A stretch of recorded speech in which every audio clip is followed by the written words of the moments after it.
Hype Man, Raj Nation, the GOAT to market. From Hype HQ in Chicago, Illinois, Startup Hype Man presents the GOAT to Market Show. What's up, everyone? I am your host, Raj Nation, the founder and chief pitch artist of Startup Hype Man. This podcast is where we bring you founders, company leaders, and creatives who are building it, who are doing it, who have been there and done that. And they pull back the curtain on their go-to-market strategies so that you can build a venture that you love and become the GOAT of your industry. Want first listen on episodes before anyone else? Subscribe to our newsletter at startuphypeman.com. You will get alerts every Sunday morning when we release new episodes. All right, let's hear how today's guest is becoming the GOAT. Ladies and gentlemen, making his way to the microphone from Chicago, Illinois, he is the co-founder of Apologue Liqueurs and HostesCocktails. Please welcome Jordan Tepper. What's up, Raj? Happy to be here.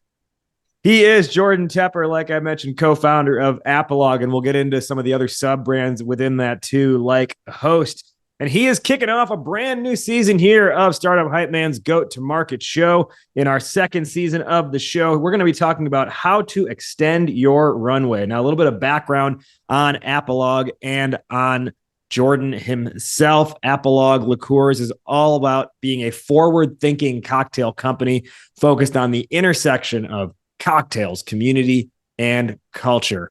Now, as someone who has consumed several Apologue enforced cocktails, I can tell you it is definitely hitting on that intersection 100%. Apologue's been around for 7 years. In that time, they have raised over $2.5 million. They've got a team of 5 full-time employees, 10 part-timers as of this recording, and they're currently doing over $1 million in sales. So as a CPG company, it's a much different story than building a tech company. And that's what we're going to talk about today is Jordan's experience building this, specifically in how to extend your runway. Now, Jordan, once again, welcome to the show. Thank you for kicking off a brand new season of the GTM show. How to extend your runway. Why is this on your mind? Why is it important to you? I think it's on every CPG entrepreneur's mind these days, as the environment to raise capital has gotten more and more challenging. But honestly, it's been something that we've been thinking about from day one. You mentioned, we've raised $2.5 million to date, but of that, we still have over $1.5 million in cash. So we've really tried, and that's over the last 7 years since we started. And so we've tried to be very conservative about how we spend money and very thoughtful, because the truth of the matter is there are no true overnight successes in the CPG industry. There's lots of 10-year, 15-year, 20-year overnight successes. And it takes a while to kind of grind to get to a good point where you really start to build your revenues. And so we're in the early stages of that game and are starting to make some good progress, but it's important for us to have that runway, to get that traction, to actually start to get those compounding growth effects. We're going to dive a whole lot more into that in a few moments, but first let's dial it back and learn a little bit more about Jordan, the person. Now, Jordan, I'm curious, when you were growing up, given today that Apologue is all about the intersection of culture, of community, of cocktails, when you were growing up, did you feel a sense of being drawn towards community? Any previous experiences, whether they were professional or just for fun, that you felt, community was really present in your life? Yeah. So, I grew up both in the city of Chicago as well as 2 different suburbs of Chicago. I went to undergrad in Wisconsin and then moved back to Chicago, went to graduate school in Chicago, and so have just a very fantastic community of people in Chicago, and a very bullish on the city itself. And so it was important for me when we were starting Apologue to embrace the community around us. I think it's really fulfilling when your company can do well and do good. And I also think it's really good strategy to build momentum in a concentrated geographic area. And Chicago, I think, is a uniquely strong market for that because it's big enough to really support a brand if you do well there. But it's not quite as competitive as some of the coasts. And so the ability to really embrace our community, make an impact within the community, and build a brand within the community has always been center for us. You mentioned doing your undergrad at University of Wisconsin-Madison. You did a graduate degree at the Booth School of Business at University of Chicago. In both of those cases, you were getting a degree, or at least partially a degree, in entrepreneurship. So was the game always entrepreneurship? I was always interested in it. Both my parents were self-employed growing up. My father and a partner started a small attorney shop, and my mother had started a small graphic design shop. And they always kind of worked for themselves, and was always the kid with the lemonade stand on steroids, trying to sell things. So I knew it was something that I was always interested in. But for me, it was all about kind of continuing to build tools in my toolbox before kind of going off and doing it. So, it's I would say it's rare that someone has two parents who both took the self-employed entrepreneurship path. And most people, I would argue, have parents when their kid says, "Oh, I'm going to start my own thing." They're like, "What? Are you crazy?" Like, why would you do that to yourself? Can you talk through, seeing your parents take that journey themselves first? Like, what did you glean from them, and what did you observe as far as their approach to work and building a career? Yeah, I think number one is work ethic. They both were extremely hardworking, but at the same time, they were able to make time in their schedule when we needed time, when it was important for them to be with us. It might mean they worked later at night or got up earlier in the morning or worked something on the weekend to make everything work. But they had a little bit of control over their schedule in that way. And the other part of it is just like ingenuity. And this was especially my mom. My mom was just always looking for business opportunities. Like, she saw everything as an opportunity. Is like, if you don't ask, you don't get. And so instilling that mentality in me early on, I think, really meant a lot in terms of how I approach things. So let's fast forward a little bit then. What's your first sort of dabbling or interest in the cocktail experience and cocktails at large?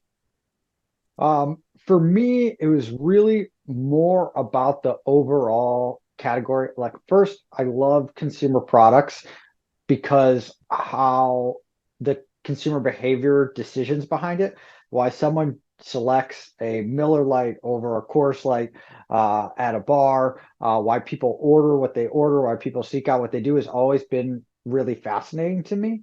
And then within that, I really like what I call the affordable luxury space. And so these are products that you're treating yourself to when you purchase, but are still attainable for a large proportion of the population. Because of that, they tend to be higher margin goods. And when you have a higher margin good, you can invest in other aspects of the company and the business, like doing things within the community, because it's not all about price, and kind of a race to the bottom. And so, but it's also not like so elitist that, we're making $50,000 hand watches that only a very small subsegment of the population can.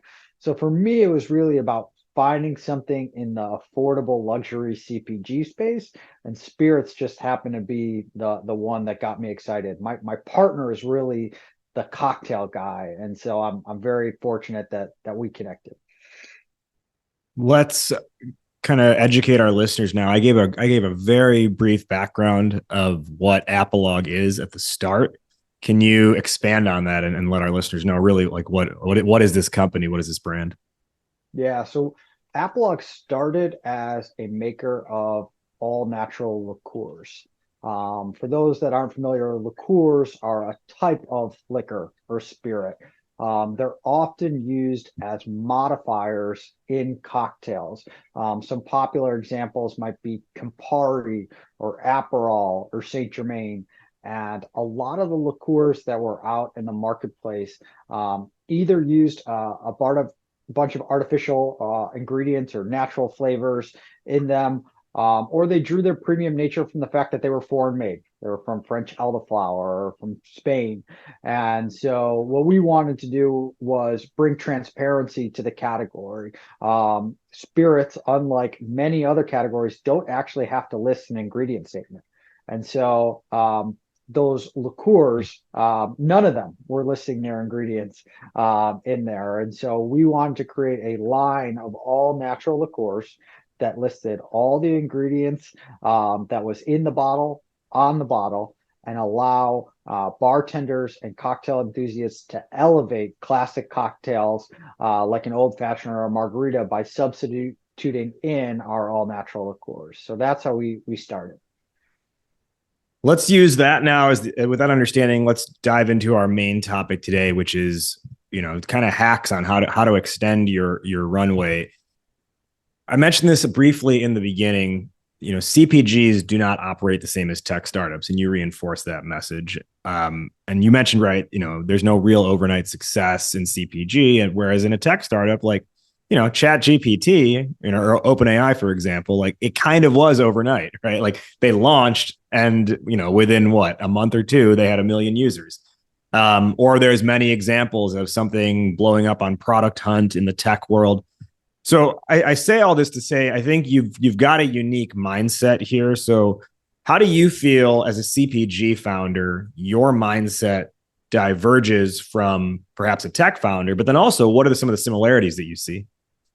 Yeah, sure. So first, it is core to what you're making, the reason why tech can scale faster than CPG. No matter what you launch, it's not going to be perfect day one. You're going to need to continue to evolve it and pivot it. With software, you could change a line of code and instantly goes out to all the users that are currently using the software. With a CPG product, you got to change supply chains. You got to build out the production schedule. You might have to change packaging. You might need to get approvals. It can be a year before you make one small change to your CPG product. So as you start a company, no one starts it perfect. No perfect product, packaging, product market fit, flavors out of the gate. So it's going to take some time naturally.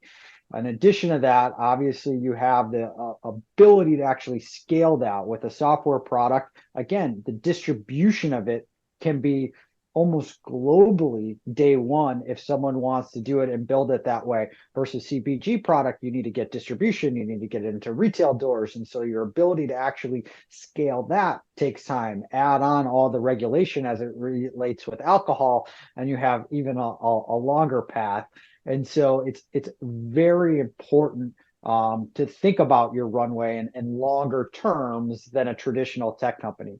I certainly think there are analogs that are maybe more popular in the tech world around, just trying things out and iterating on it that are important. But I don't think some of the mentalities around like, you just got to like break shit and see what happens. It's a lot harder. In your case, breaking the bottle actually has a cost to it. to fix things that way on the CPG side. So you invest more time up front and making sure it's as good as possible, knowing that you're going to need to iterate on it. All right, so let's break down this idea of runway extension into two categories. I would break it down into you can extend your runway by spending less, and you can extend your runway by making more. So we start on the half of spending less. As we've said ad nauseum so far, you have a physical product. I think in many cases, a CPG brand is really built on, like what you have, quality of ingredients, and then kind of like brand appeal as well, right? There's a certain sophistication element to the Apologue brand. which also means you can't necessarily, just say, okay, well, we're just going to cut costs and then cut into product quality as a result. So in this side of spending less, what's your axis for decision making, knowing that you're trying to save on spend while not cutting into brand appeal or brand quality? Yeah, that's a really good question. And this is the easier answer of the two. Spending less is easier than making more, I think. So some things that we did to spend less. First, you look at what are your biggest spend buckets. Again, we're operating in a relatively high margin category, and we're operating on the premium end. So we do not want to cut costs as it relates to the ingredients. We actually invested in higher quality ingredients and higher quality packaging, but those are actually relatively small numbers compared to things like salary and rent. So for one, for the first 5 years at Apologue, I worked another full-time job. And so I was able to not draw a salary for those 5 years. We've had a number of our team members start part-time. Our production lead actually Monday the 4th was his first day of full-time Apologue as a salary employee after 3 years of part-time. And so we were able to kind of stretch it out a little bit and give them exposure to other things. I'm a huge advocate for you don't need to jump off a cliff and quit your day job day one to start a business. I think there's a lot you can do to extend that runway. The second thing we did, the second biggest expense tends to be rent. What I did was I actually traded my consulting skill set to another craft distillery. And so I would help them out 1 day a week in exchange for us being able to operate and produce our product out of there for free. So for the last 7 years, we haven't spent a dime on rent, which has also been a very significant way. We have mostly all of our equipment now. We've accumulated that over time, but we didn't take on that big CapEx burden day one. Now that we're starting to grow and have a track record, we're looking to open a physical space in Pilsen, but we built up a revenue pipeline to be able to grow it. And we're basically busting at the seams at the current facility we've been operating at the last 7 years. But now we know we're not going to be starting at square one when we open our new facility. So those were two big items that we were really thoughtful about and spending less. So it sounds like you were actually then, any move you were making was a behind the scenes thing that would protect the forward facing brand, not cut into it. Absolutely. As we think about this concept of brand, one of the places where brand really shows up is in how you communicate with customers. And one of those avenues where someone might communicate with customers is through their emails and through their marketing and their marketing automation. And I want to take this moment as we think about the idea of brand to let everyone know that, a great way you can put your brand in front of people is through the emails you send. And that means you got to make sure what's happening behind the scenes is working the right way for you, which is why I use Active Campaign for that. Many of you know that I've been sending emails for over a decade now through a newsletter system, and for the longest time I was using MailChimp, and I finally dropped MailChimp because I was fed up. I was dealing with a lot of formatting issues every time, a lot of manual work that could have been more automated if the system just worked better. And ultimately, I made the switch and I dropped the chimp to get the goat. And that's Active Campaign at the end of the day. They are the goat of marketing automation because, whether you are a B2B SaaS, a marketplace, a consumer app, or really anything in between, as I see it, it includes being a CPG. Every kind of business needs a newsletter. And so you want to make sure that from setup to send, the newsletters that you publish are going to be easy to push out. And in my own personal experience, I think the Startup Hype Man brand has been enhanced since switching to Active Campaign over the last few months. Publishing has been a 10x easier experience. And the integrations on the back end are making some of those behind the scenes things so much easier. And again, all of this is to say it helps make the brand that I put in front of people with Startup Hype Man more enhanced, stronger, and really represent, what I want it to represent. You don't want your software that you're using to help run the company be the thing that cuts into the brand. And with Active Campaign, it's not been cutting in, it's been empowering, and it's been enhancing me really every step of the way. So for anyone listening, if you want to check out Active Campaign, if you want to make sure the brand you put in front of other people is the brand that you want represented, check out Active Campaign, and you can get a free 2-week trial by hitting the link in this episode description.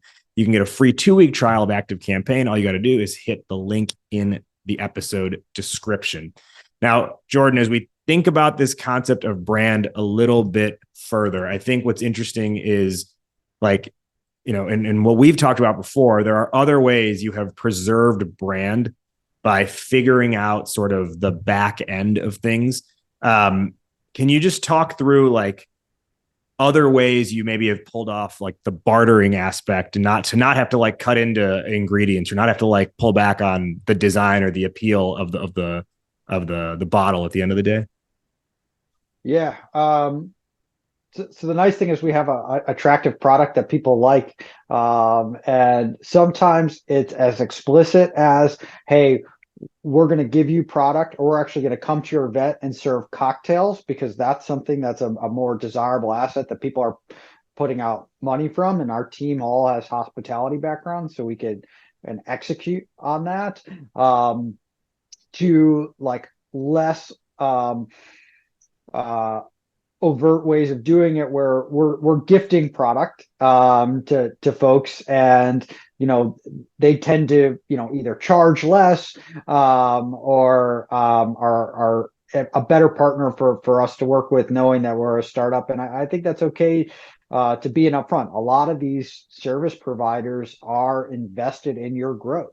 Whether it's your accounting firm, your attorney, they understand where you're starting from. And so if you can take, some of that work off their plate, or you can provide their team's holiday gifts for the year, or you can serve for their holiday party, the cocktails, that can be win-win, because they're going to spend that money anyway, and this gives them a way to support a client, and it really works out for everybody. And so really thinking about ways that you can add value and to those specific people, because it's going to be different for different folks. Well, one great example of that was with Startup Hype Man back in last year in 2023 for Hype Week and for the release of my album Go to Market. We had the album release party, and Apologue was the featured cocktail. We had several Apologue cocktails that were being served that night with a bartender. We even partnered to kind of for the night rebrand one of the Apologue drinks, and we called it Hype Juice, and it was the persimmon Negroni that we were able to put together. So, and for me, right, that was a way, in return, I had Apologue's brand on like every piece of literature and, digital asset that went out.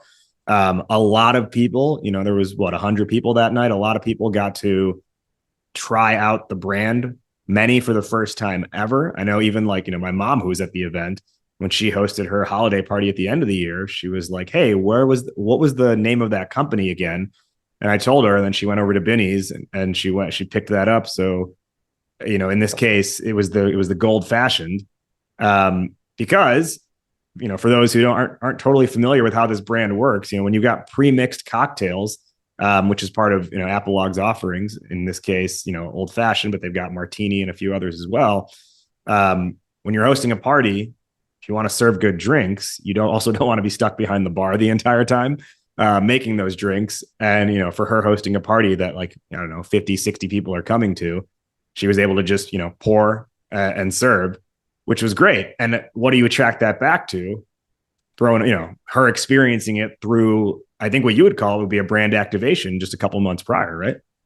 Yeah. And you jump to our second product, which is actually another really good example of why it's important to work to extend your runway.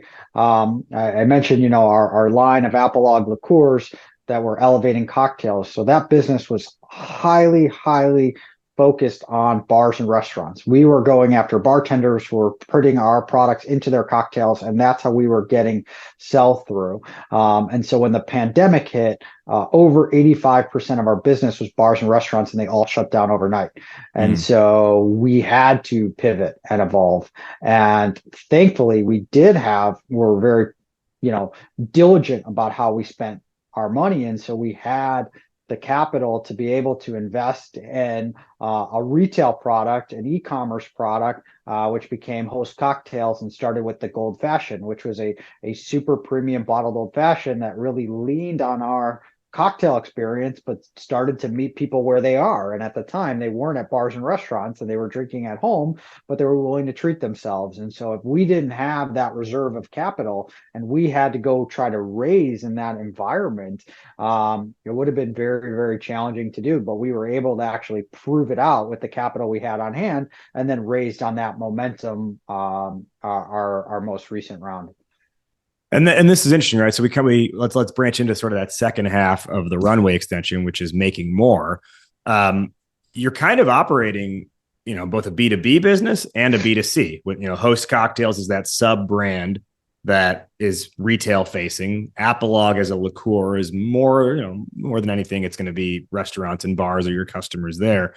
But can you just kind of walk through like the different brands that the Apologue banner has underneath it? And within that, like, how are you focused on, accelerating one versus another? Yep. Now, some people, are going to say focus, focus, focus. And some people are going to say diversification. And the truth is, different things work for different folks. As it relates to extending our runway, diversification has been meaningful for us. Currently, we have 3 product brands under our portfolio. Apologue liqueurs. Thankfully, bars and restaurants have reopened, and that business has bounced back nicely. We licensed the trademark for a very popular bar and restaurant in Chicago called Big Star, and we do all of Big Star's canned cocktails, and that is primarily goes into chain retail, Whole Foods, Foxtrot, Dom's, Mariano's, Target. And then we have HostesCocktails, which is 50% e-commerce, which is uniquely high in the beverage alcohol industry. And so across those 3 products, we have nice diversification and revenue. We really think about Apologue as a cocktail company. And as part of that, we were, selling into these bars and restaurants. We started doing brand representation for import brands, high quality craft spirits that are, navigating the US market is very difficult for. So for an all natural tequila or a mezcal, we represent a Finnish rye whiskey, that we were already going into all these accounts. We were already teaching them how to make cocktails with our liqueurs, but our liqueurs need base spirits to work with. And so we added on the brand representation piece, which is a high margin business for us, and is very complementary to what we already do. So we have 3 product brands and we have 1 brand representation arm, all under Apologue. So that diversification, and again, some people might hear that and say, okay, it's not focused. But I think the key here is sort of the umbrella that it's under, which is, like you said, you are a cocktail company. The story it reminds me of is years back, this would have been, I don't know when the quote was, but the Reed Hastings, co-founder of Netflix, said, like, there's a reason we didn't call it like video. I'm butchering the quote here, but he said something to the effect of like, we intentionally didn't call it like video on demand, or we intentionally didn't call it like DVD by mail. That's what he said. We intentionally didn't call it DVD by mail because we knew that would lock us into one format that potentially could be outdated. No one could see the future then, but he was like, it could potentially be outdated very quickly. And if we ever wanted to branch into anything else, we would only be looked at as DVD by mail. That's why the brand was named Netflix from day one. And what that allowed them to become was a media company at the end of the day, right? Starting with delivering DVDs by mail, but then branching into streaming other people's content and then streaming original content.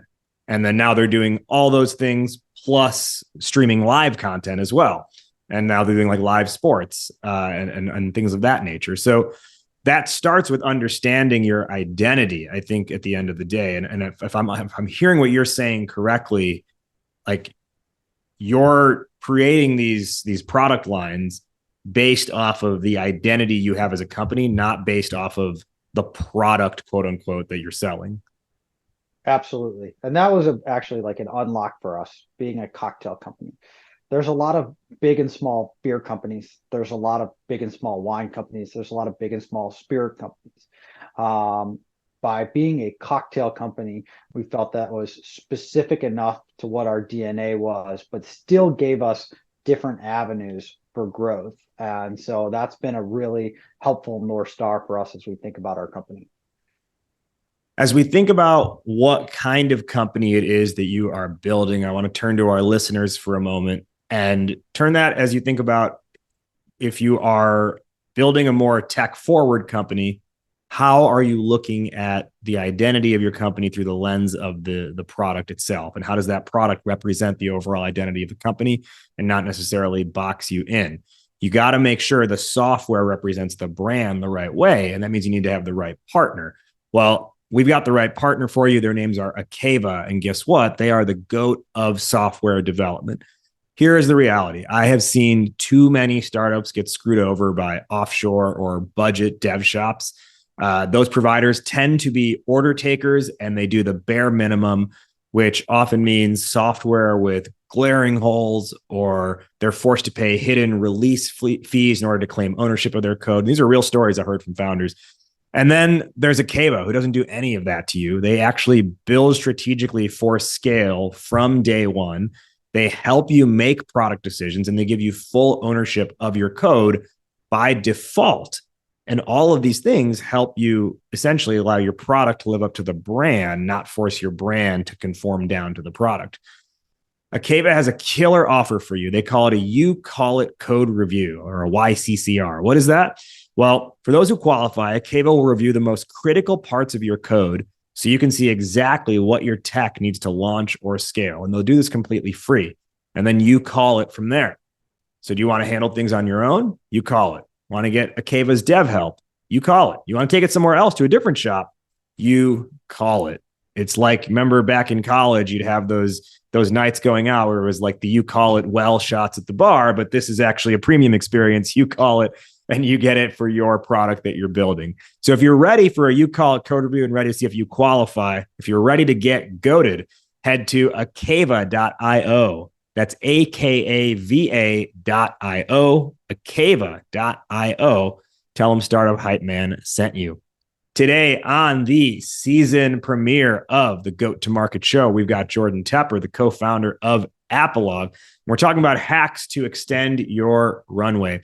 Now, Jordan, I wanted to ask you this, coming off that mini talk there about software, revenue tends to be the metric of choice in a software startup. Is it the same running a CPG brand, running a cocktail company, or are you focused in a different area? The number one thing we focus on is what they call depletions. How alcohol works is it's a 3-tier system. You're a manufacturer who sells to a distributor, who sells to a retailer, which includes bars and restaurants, but also, liquor stores. We cannot sell directly to consumers. We cannot sell directly to retailers. We have to sell to distributors. And so our revenue is when we sell to a distributor. Our depletion is when our distributor sells to a retailer. And that is more important to me than our revenue, because our depletions are going to drive future revenue. If our depletions aren't growing, our revenue is not going to grow. And so if we have a great revenue quarter, but a crappy depletion quarter, well, the next quarter is going to be tough on the revenue side. Now that we've started to do more e-commerce, we do have the ability to know when consumers are buying. It's still going through all those tiers of distribution, which is crazy and inefficient and a topic for another day. But we at least can see when consumers are buying from our website. And so now that's also all those More popular DTC type metrics are things that we are starting to measure and look to grow. Average basket size, reorder rate, lifetime value are important now that we actually can see who's ordering our product, where traditionally in alcohol, you have very little visibility into the end customer. Earlier, when I did your introduction, I mentioned that in 7 years, Apologue has 5 full-time employees, 10 part-time. I would actually look at this as another sort of area where you could look at it as spending less, or you could look at it as making more, depending on the hires you're making. How do you strategically look at, for many companies, 7 years in the game, they'd have 100 plus employees by now, if not more than that. But again, I think you've been really strategic about how and when you hire. So can you talk through when you realize we need to add a person, and then also where you see, oh, we're going to add here versus here? Yeah, I'm a very big believer in like date before you get married. I do think our work economy has evolved quite a bit, especially in the last 5 to 10 years, where it's more common, where people are taking multiple part-time positions and have multiple interests, and that sometimes they actually can be a better fit for a while on a part-time basis. Ultimately, I think every single person that we have worked with at Apologue have started in some capacity, either as a consultant or on a part-time basis.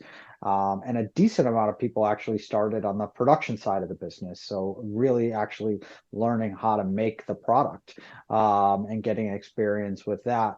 And I think it's, common quote, culture eats strategy for breakfast, right? Culture, I do think is super important. And the faster you grow, the harder it is to maintain a consistent culture. I have a lot of admiration for some of those tech companies that have grown really fast and maintained a strong culture. But it's certainly easier to build that culture over time as you slowly add people. And so for us, as exciting as it might be to be able to get someone full-time who can do this, sometimes it looks really shiny on the outside. And once they actually get into the business and the culture, it might not be as strong of a fit. So I'd rather test that out, prove that out, make sure that it's a long fit, and then bring that person on, knowing that we won't grow as fast as we could have, but I actually think it's healthier growth. On that note of culture, earlier you had said how, everyone on your team has a background in hospitality. Do you see that as almost like a prerequisite to being able to do any of the jobs under your brand effectively? We haven't made it an explicit prerequisite, but I will say it is a common thread and something I see a lot of value in. One thing that is a prerequisite and one of our core values is being solution oriented. And people in the hospitality industry naturally need to get trained to be solution oriented. They are constantly dealing with problems and how to fix them. And so I found that they can be excellent team members. They also seem to have a passion outside of it, whether that's photography or social media or making stuff, and being able to like tap into what we call those superpowers for what they're interested in otherwise, and let them kind of scratch that itch, has also been a way for us to more efficiently grow what we're able to do as a team. Well, a good example of that would be your brand manager, Damien, who that's how we got introduced in the first place. Damien's an artist. He's also obsessed with plants. And those, I think, the fact that he likes those things, I would say like the proxy of that, or like the byproduct of that, is the fact that he has an interesting life makes whatever I see he does with Apologue like that much more interesting as a result. It's not like dry personality, has no interest, their only interest is work. So then whenever they're talking about work, it just seems like it's work. Versus with someone like him, it is like, I don't know, this guy, I mean, his Instagram is at not a plant shop because he has so many plants and he loves them so much. Right. So when I see he's having fun there, when I see like, new artwork he's working on, and I also see the stuff he's doing with Apologue, it just seems to make sense that it's like, it's lifestyle for someone like him, not so much just like going to work, if you will. And I think that ultimately that increases the brand presence. Yeah, another good example for Damien is with our HostesCocktails. We evolved the packaging to be much more artist driven. And we didn't do that because Damien was an artist and he didn't do the artwork on the packaging. But when it came time to sourcing new artists for additional SKUs, guess who knew a bunch of really talented artists in the different mediums that we were looking to? Damien did. And so we were able to get to really quality people at what I would call, friend pricing, that allows us to execute on something really, really well at a much more affordable rate than if we were Diageo and just spending money to spend money.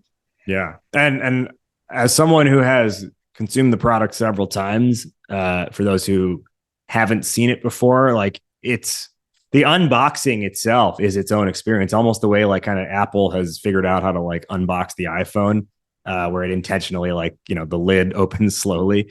The HostesCocktails that come underneath the Apologue brand, it's a like Jordan said, it's an artistic box. You open it, it's like this full sort of like almost like it's like a Christmas morning kind of experience.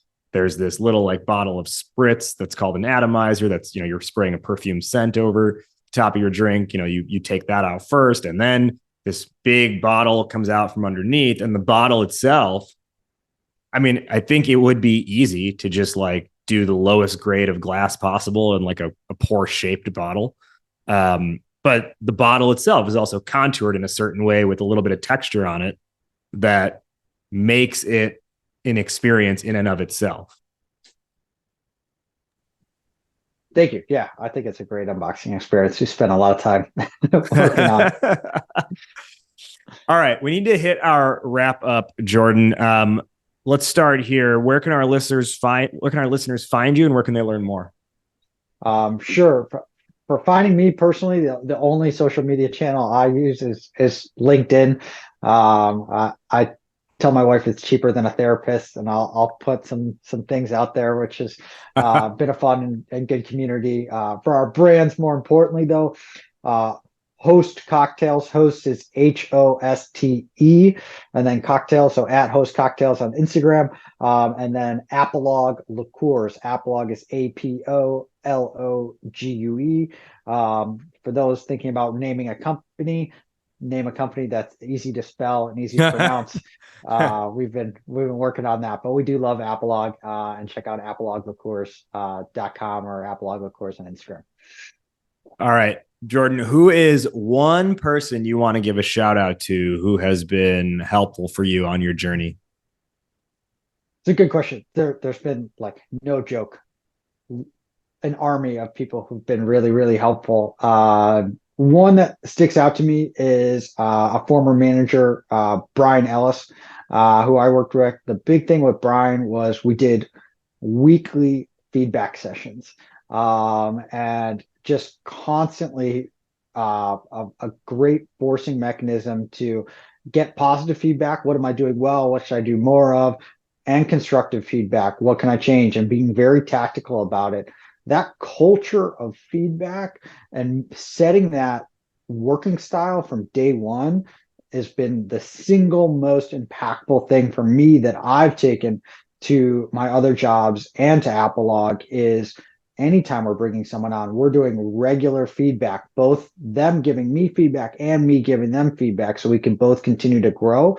And I think it's super hard to put that culture in at a later date once there are problems. But if you have that space for feedback on a regular basis, it gets ahead of a lot of things. We'll now give our top one or two lessons or takeaways for the listeners based on the discussion today. I'll go first, then I'll turn it over to you. The topic today was hacks to extend your runway. We really, I'm going to drive this point home. The big lesson I have here is, in the pursuit of extending your runway, do not sacrifice your brand. In the pursuit of extending your runway, do not sacrifice your brand. Jordan, top one or two lessons or takeaways for the listeners. That's a great one. I would also add, to start a company, especially a CPG company, you do not need to quit your day job day one. There's lots of famous examples, Spanx, Nike, where the founders worked multiple jobs, Warby Parker, until they were able to get to the point where they could pay themselves a salary. And I think that is the wrong mentality of, you just got to jump. I don't actually think that that's the best mentality. And then the other one I say is like everybody who's a founder has unique skills, and they might not all be applicable to the business. So if you could trade some of those skills in return for someone else who values those skills but has different skills than you, whether that's legal work or accounting work or production or customer, like do it. Everyone wins and you're able to extend your runway. My final question, which is how we end every episode on this show. Fill in the blank, Jordan. Entrepreneurship is blank. Entrepreneurship is a journey. Entrepreneurship is a journey. He is Jordan Tepper, the co-founder of Apologue. Now, listeners, as you were hearing this interview, did you have anything that came up in your head that you're like, ooh, I want to ask this follow-up question to Jordan? But obviously, you're on your own side of the speaker, and you can't ask him that as you're listening to this. But we've got an opportunity for you. Join the after party. This whole first week that this episode is live, Jordan's hopping into Goat to Market Club and doing an Ask Me Anything. You can pop in there, ask him a question. He'll answer it for you. It's a great way to take what you've learned today and double down on it, expand on it, or go even further in a direction that maybe we weren't able to during this interview. Joining Goat to Market Club is free. You just have to go to startuphypeman.com/GTM-club. Startuphypeman.com/GTM-club. You can hop in there for the Ask Me Anything, plus all the other good stuff we've got going on inside of Goat to Market Club. Once again, thank you to Jordan Tepper for joining us on the season premiere of the Goat to Market Show. We'll catch you next week. That'll put a bow on this one. Before we head out of here, a couple quick housekeeping items. Number one, did you like what you heard? Well, give us a subscribe and a follow. Maybe share it with one friend who you think would find this valuable. Number two, remember that Ask Me Anything I told you about at the end of the episode? That goes down exclusively inside of Goat to Market Club, our online founder and startup community, and you can access it for free. Your membership is 100% free at startuphypeman.com/GTM-club. Number three, need pitch help? Startup Hype Man is your man. Whether it's a fundraising narrative or a go-to-market or category narrative, we've got you covered to make sure you have messaging that doesn't help you just go to market, but of course, what? Helps you become the GOAT to market. All right, we will see you next week here on the Goat to Market Show. Thank you for listening. And remember, why be a unicorn when you can be the GOAT?